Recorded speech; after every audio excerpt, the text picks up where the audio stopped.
Hi, I'm Teresa from Phoenix Gate Crafts, and today I'm going to be talking about my stash busting efforts for February and March of 2025. And I'm sorry I got a new microphone. Hopefully I don't whack it anywhere because I'm graceful like that. So, this is going to be a quick video because I have not done much in February or March. And in fact, there has been one finish for each month. And in February, at the end of February, I wrote it down as the 28th of February, I completed these arm warmers. Now, these are actually very nice arm warmers. The black is Knit Picks fingering weight yarn, a standard in my collection, but the stripes are the mini skeins or micro skeins, I guess is more accurate, from when Amy and I went to, what's it called? Rumpelstiltskin. Had to think of the name there. So they are identical. Now, I was originally going to do the fairly popular thing of um, knitting the sleeve and then doing a shawl that can wrap around and then doing the other sleeve. But I didn't love the pattern, the fact that I chose a blue, that it wasn't a very warm yarn.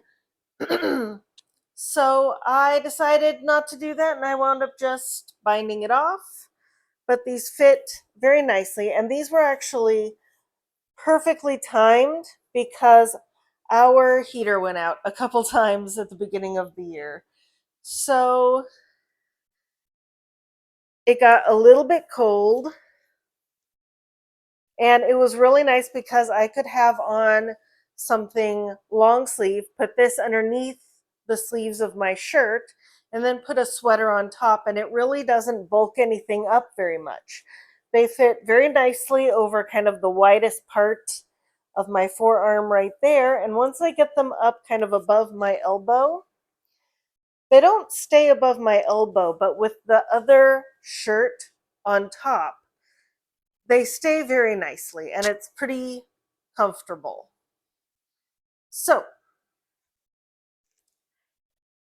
my original intent was to have what I consider the prettier blues at the wrist, but I wound up with my bind offs are never as stretchy as my cast-ons.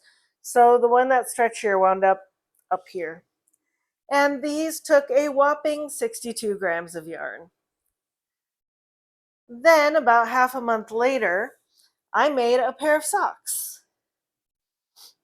Now, the pattern for these are from the 52 Weeks of Socks, and if you are interested, the yarn was actually dyed by ChemKnits.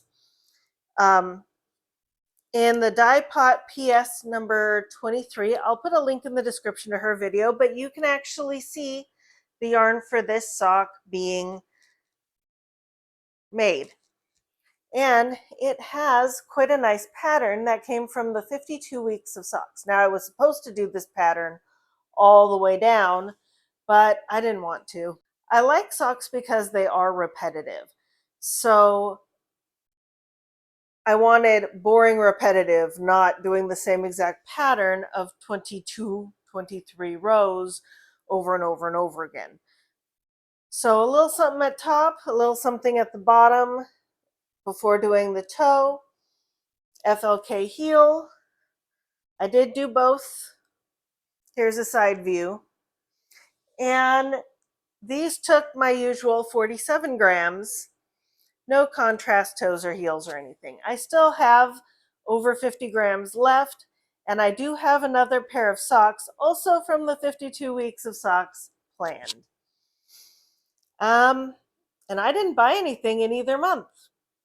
So my net use is 109 grams. It's not a lot, better than nothing. And fortunately, my running total from the very beginning of my stash busting is up to 914 grams. So I am regaining the ground I lost with the giant purchase back in, was it November? And just so you know, I should be having some interesting stuff coming soon. I'm doing a test knit for Expression Fiber Arts. I'm also doing a curtain for my front window on my door. So I've got some things coming up that'll be kind of a little bit more fun to talk about. Well, there'll be more to talk about. I've learned brioche. So, thanks for sticking with me. I hope you found this interesting. I mean, I didn't, so I don't blame you if you don't. But happy crafting. Bye.